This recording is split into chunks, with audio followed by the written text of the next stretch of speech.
বাজার কিছু খাইছস? হ্যাঁ মা, খাইছি। কি দিয়ে খাইলি? গরুর মাংস, মুরগির মাংস, মাছ আর ডাল আরো অনেক কিছু। এমন কই আছস তুই? মা, কিছু নেই। বাজান, আমার না ওষুধগুলো তো ফুরাই গেছে। ঠিক আছে, সমস্যা নেই, আমি টিউশনের টাকাটা পেলেই পাঠাই দিচ্ছি। চিন্তা করো না। পাঠাই দিবি মানে? কয়দিন করবি? এমন পাঠানো লাগবো না, একবার আয় করিস। ঠিক আছে মা, সমস্যা নেই, আমি যত দ্রুত পারি চলে আসার চেষ্টা করবো। মা এখন রাখি, পরে ফোন দেবো না। হ্যাঁ, আচ্ছা।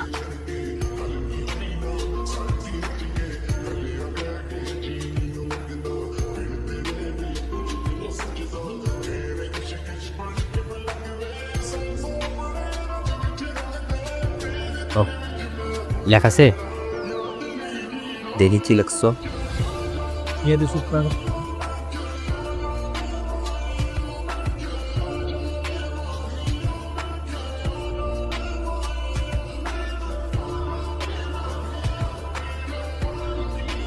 তো যাচ্ছিস নাকি?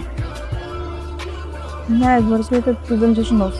ও আচ্ছা, ওই দিন তো চাচি যে ছেলের ছবিটা দেখিয়েছে, যাতে কি তোর কি পছন্দ হয়নি? না চাচা, আমার পছন্দ হয়নি। আচ্ছা, অসুবিধা নেই, আমার কাছে আরেকটা ছেলে আছে, খুব ভালো ছিল। চাচা, আমি আসলে মানে এখন বিয়ে করতে চাচ্ছি না, আমি আর কিছু সময় নিতে চাচ্ছি। সময় নিতে চাচ্ছি মানে? আর কত সময় নিবি? তোর এই ছেলে পছন্দ না, ওই ছেলে পছন্দ না, কাকে পছন্দ কর? এইভাবে তো তোর বয়স হয়ে যাচ্ছে, বিয়ে শাদী করতে হবে না? তোর বাবা মা তো মরে গিয়ে একদম গায়ে মুক্তি, সব টেনশন তো এখন আমার। আমি বলি কি, তুমি যাকে পছন্দ করেছো তার সাথে ওর বিয়েটা দিয়ে দাও, তো আদিক খেতে আর ভাল লাগে না।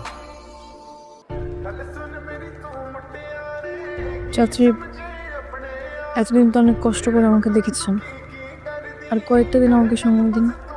আর তোমাকে দেখা দেখি নেই, আমি দেখছি, আমি যে ছেলে দেখছি খুব ভালো ছেলে, খুব ভালো ছেলে, দু একদিনের মধ্যে তোমাকে দেখতে আসবে, সেটি ফাইনাল।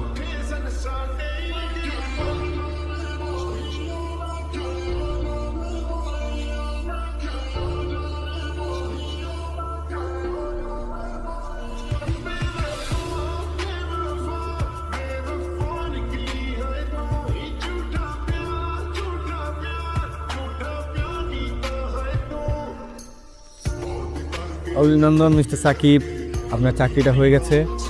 স্যার কি বলেন স্যার, আমার সত্যি সত্যি চাকরিটা হয়ে গেছে? হ্যাঁ, আপনার চাকরিটা হয়ে গেছে। আপনি চাইলে আগামী মাসের 1 তারিখ থেকে জয়েন করতে পারেন। জয়েনিংয়ের পরে আমরা 3 মাস আপনার থেকে সময় নিব, 3 মাস ইন্টার্নশিপের সময় নিব, আমরা দেখব আপনাকে। তারপর থেকে আপনার একটা ফিক্সড অ্যামাউন্ট স্যালারি ধরা হবে। আপনার স্যালারি হবে 12,000 টাকা।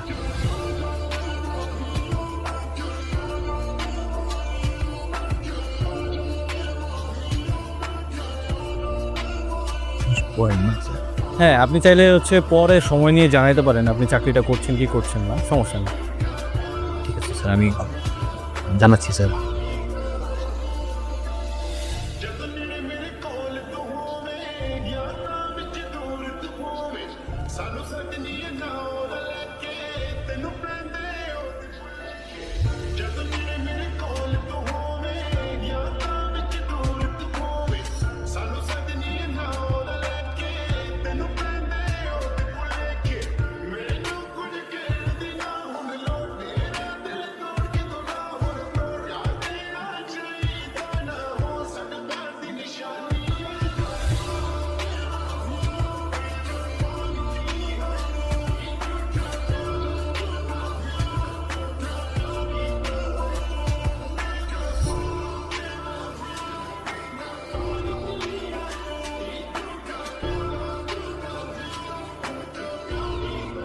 Sorry.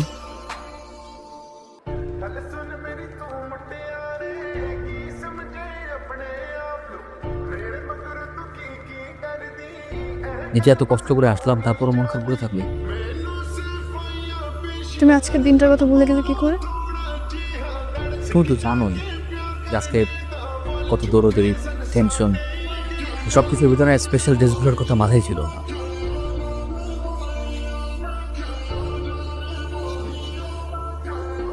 Please now now please.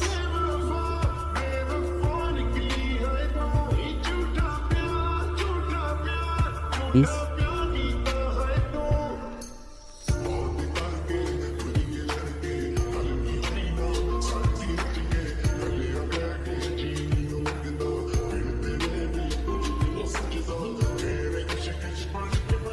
এই মুখটায় এত মায়া যে বেশিক্ষণ রাগ করে থাকতেও পারে। Thank you.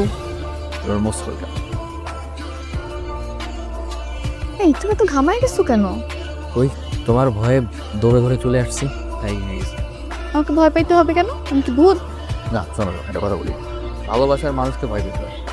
হইছে থাক। এই শোনো, আজকে এখানে বসবো না, চলো অন্য কোথাও যাই। স্পেশাল ছবি তো চলো।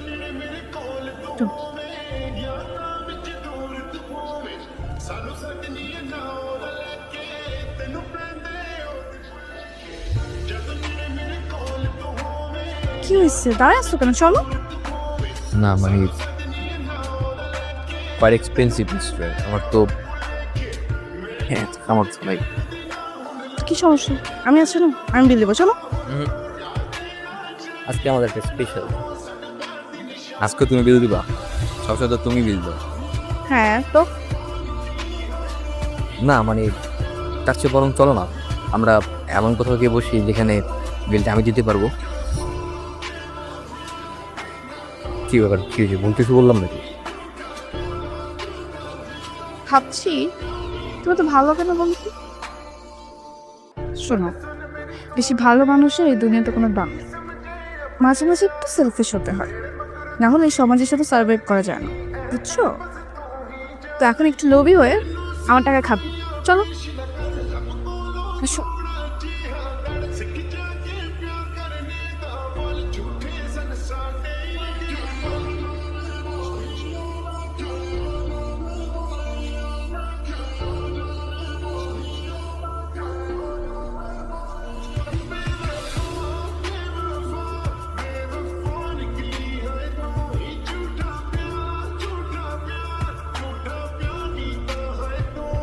এই আমি তো একটু কথা ভুলেই গেছি।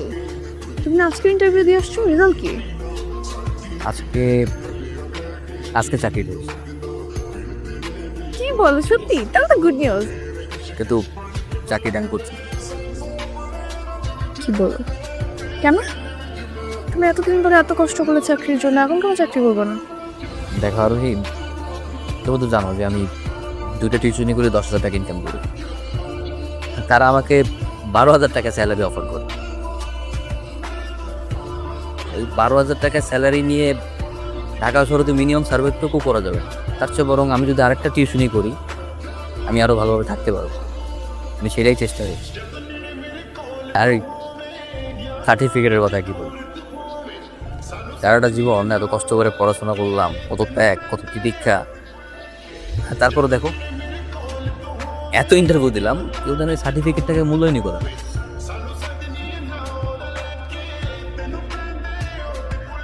আমি একটা ব্যাপার বুঝে গেছি, এই চাকরি হবে না, বুঝছো? তুমি একটা বিজনেস শুরু করো। তুমি ভালো স্টুডেন্ট, তোমার মেধাও ভালো, আই গেস তুমি বিজনেস করলে অনেক বেশি সাকসেস হতে পারবা। বিজনেস না শুরু করলাম, কিন্তু বিজনেস শুরু করতে যে টাকা লাগে, মূলধন, সেটা আমি দিব। আমার আম্মু কিছু গয়না রেখে গেছে, ওগুলো সেল করে দিলে আমরা ভালো একটা অ্যামাউন্ট পাবো। আরোহী না, সেটা তোমার মায়ের শেষ স্মৃতি। আমি তোমার কাছ থেকে কোনো কিছু নিতে চাই, তোমার কাছ থেকে কোনো টাকা নিয়ে কোনো কিছু করতেও চাই না। দেখো তুমি আমার জীবনে আসো, এটাই আমার সবচেয়ে বড় পরম পাওয়া। এটা আমার কাছে সবচেয়ে বেশি ইম্পর্টেন্ট, এর বেশি কিছু আমি চাই না। তুমি একটা ইডিয়েট, কোনো কথা শুনতে চাও?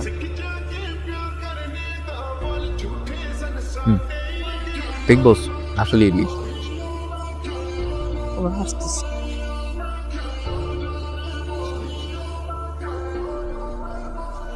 হ্যাঁ বলো। বাজান, ঈদের তো বেশি দিন নাই, তুই বাইরে আবি কবে? সমস্যা নেই মা, তুমি কোনো চিন্তা করো না, আমি দেখি তাড়াতাড়ি আসার ট্রাই করতেছি। জানিস বাজান, আমি না একটা স্বপ্ন দেখছি, তোর ভালো একটা চাকরি হয়েছে, আর সেই চাকরির প্রথম মাসে টাকা দিয়া তুই আমার লিগে কত কিছু কিনে আনছস, মিষ্টি কিনে আনছস, সেই মিষ্টি গ্রামবাসী সবাই খাওয়াইছি। কবে যে তোর একটা চাকরি হইব?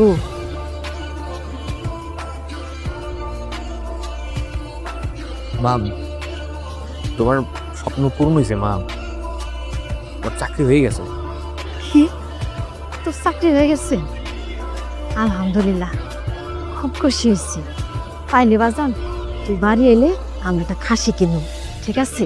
সেই খাসিটার জবাই দিয়া আমরা আত্মীয় স্বজন সবাই লইয়া এক লগে আমরা খাবো। হ্যাঁ,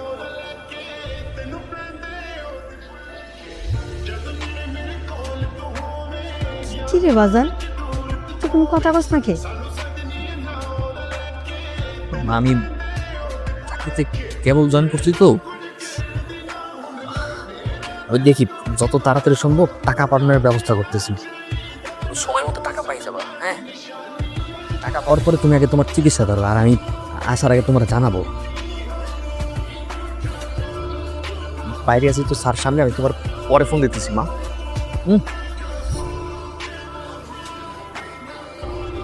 স্যার, আপনার তো চাকরিটা হয় নাই, তাহলে মিথ্যা কথা বলেন কেন? মাসুদ, সাকিবের তো ভালো একটা চাকরি হয়ে গেছে, এখন আমাকে আর কোনো অভাব অনটন থাকবো না, ধার কর্জ করা লাগবো না। কোলাটা চাকরি করে কয়েক মাস বেতন পাইলে আমার ভালো একটা চিকিৎসা হয়ে যাবে, আর কোনো চিন্তা করা লাগবো না। তাইলে তো খুব ভালো হইলো চাচি, এবারও গ্রামের বাড়ি তাইলে পরে বিয়েটা করে দিই। হ, কথাটা তো ঠিকই কইছস। ও স্যার, আমি তো বলতে ভুলে গেছিলাম, আম্মু তো আপনার বেতনটা রেখে গেছেন। আচ্ছা, আপনি বসেন, আমি নিয়ে আসতেছি।